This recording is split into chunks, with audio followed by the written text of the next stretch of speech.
$46 billion. That's the number that set everything in motion.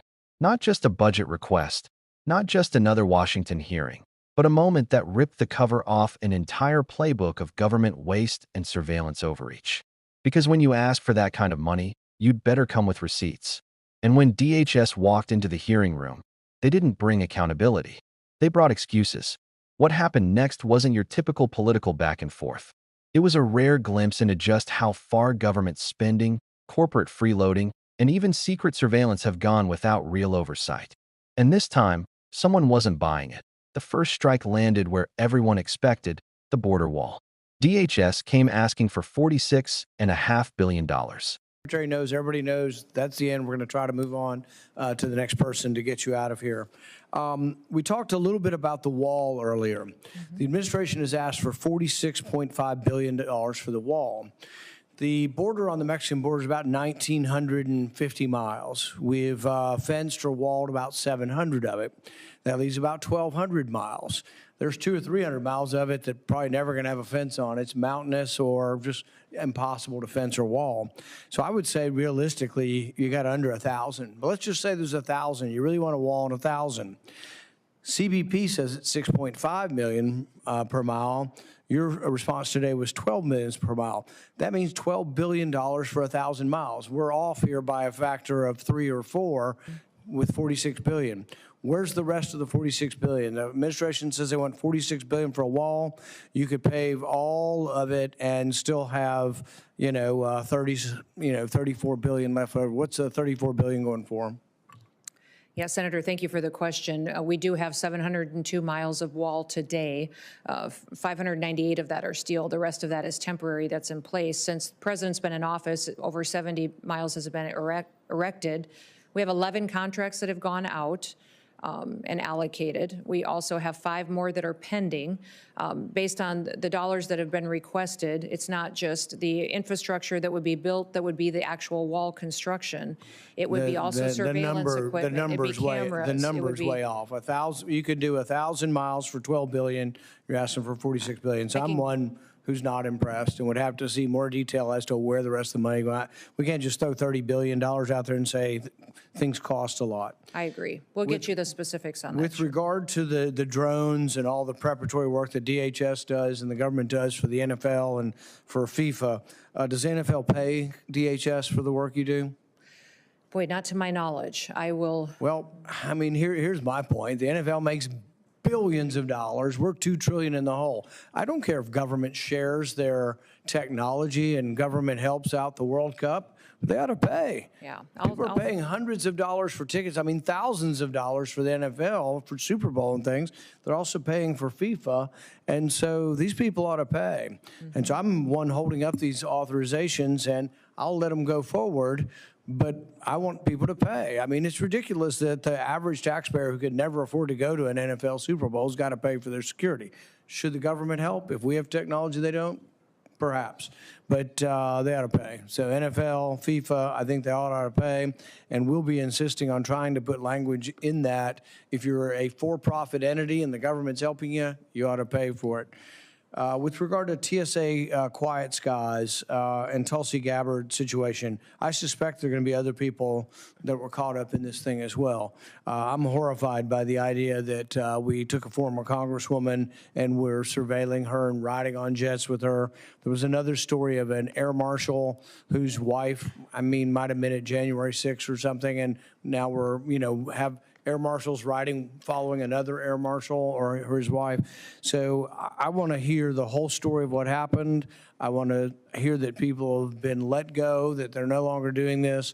If there were abuses of Tulsi Gabbard's liberties, I want to hear from that. But I want repercussions to come from this. And I think you've said something's coming. Please let us know, and let us know how the program the destruction of civil liberties can be minimized. I frankly probably have trouble with the whole program, but let's see if there's some way. But we need significant reform. If it needs legislation, please come to us with that. Thank you for your testimony today. Thank you.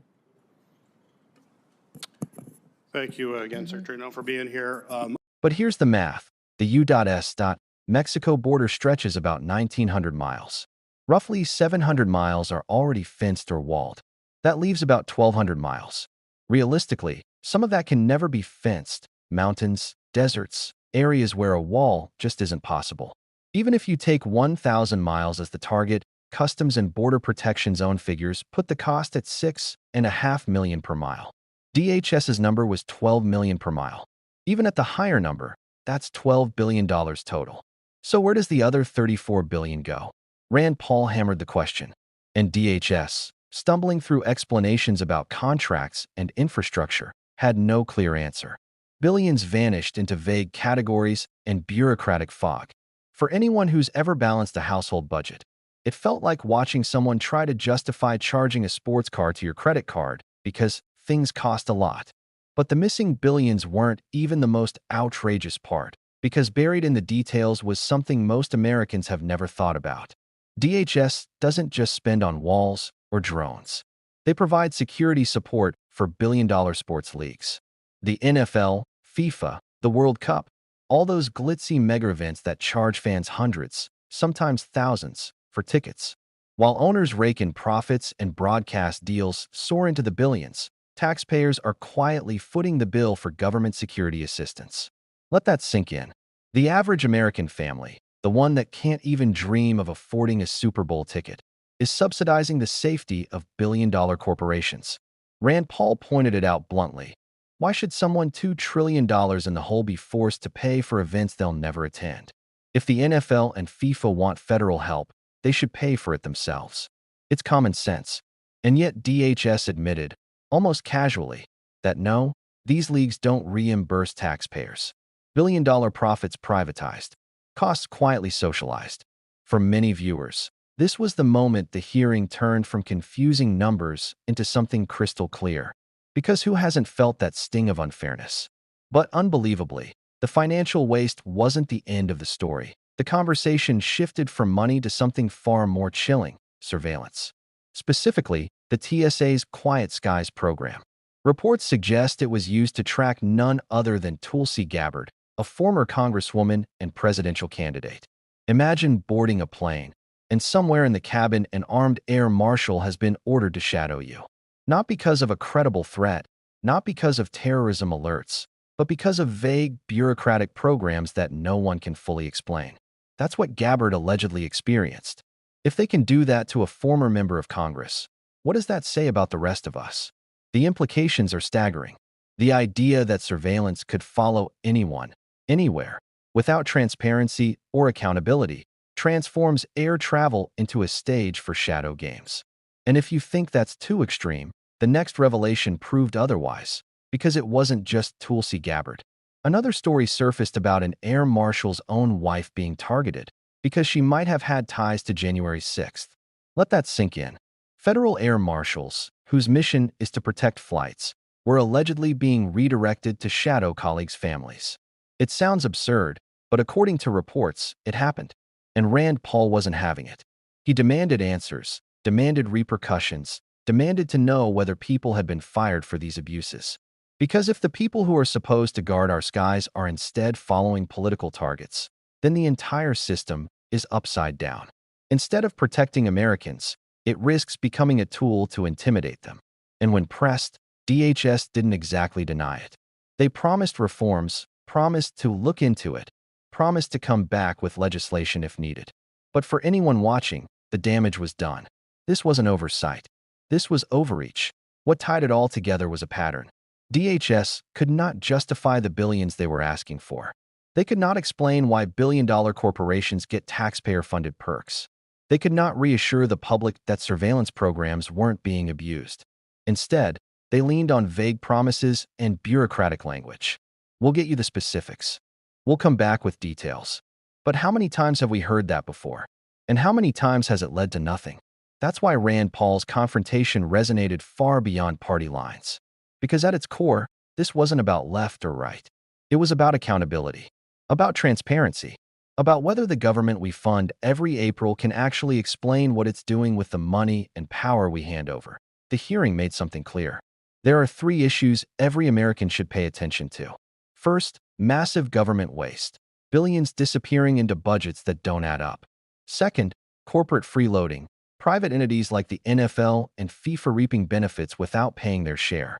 Third, civil liberties. Programs like Quiet Skies creeping into everyday life, targeting citizens without oversight. These aren't niche issues. They're universal. They affect every taxpayer, every traveler, every citizen. And they cut across political divisions in a way few issues do. Because waste, abuse, and secrecy hurt everyone equally. To be why the time the hearing ended, the message was impossible to ignore. This wasn't just a budget debate. It was a wake-up call. A reminder that blank checks without receipts lead to abuse. A reminder that billion-dollar corporations will freeload as long as we let them. A reminder that surveillance powers, once granted, rarely stop at the limits we're told. Rand Paul's grilling wasn't perfect, but it forced the curtain open. And behind it was a system running on excuses instead of accountability. So here's the question that lingers after the hearing. How much longer will Americans tolerate this? How much longer will taxpayers subsidize billionaires, allow surveillance without oversight, and nod along while bureaucrats toss around numbers bigger than most of us can imagine? These aren't abstract debates. They're choices that affect whether your money goes to your community or to corporate giants, whether your freedoms are respected or quietly eroded, whether your government answers to you or expects you to stop asking questions. If you're tired of seeing blank checks written with your money, if you believe billion-dollar leagues should pay their own bills, and if you don't want shadow surveillance programs lurking over your shoulder, then make your voice heard. Hit that like button. Subscribe for more fearless commentary every week. And if you want to go even deeper, join us on Patreon, because independent voices that ask the hard questions can only exist with your support. Together, we can demand better. Not later. Not someday. Right now.